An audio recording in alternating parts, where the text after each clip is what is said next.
то ғолибият ва расидан ба муваффақият як қадам мондааст.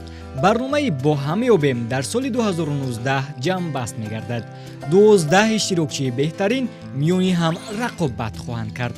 ба гурӯҳҳои интихоб гардида шомил мешаванд: Судоба Гулова ва Дилшод Сайдалиев бо 100 хол, Табризи Рибек ва Дурандеш Ҳаётов бо 95 хол, Меҳринигор Раҷабова ва Омина Субҳонова бо 90 хол, Саид Муҳаммад Ҳайдаров ва Меҳрона Маҳмудова бо 81 хол, Хайруллои Абдулло ва Аҳмадони Назаралиев бо 80 хол, Азиза Абдураҳмонова ва Комил Маликов бо 80 хол.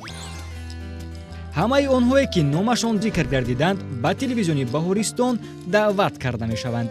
барои иштирок дар барномаи ҷамъбастӣ бо рақами 911 085699 ва 2219524 дар тамос бошед. нишони шаҳри Душанбе, кӯчаи Шеро 31. ба ғолибони даври ниҳоии барномаи бо меёбем тӯҳфаҳои хотиравӣ ва диплом тақдим мегардад.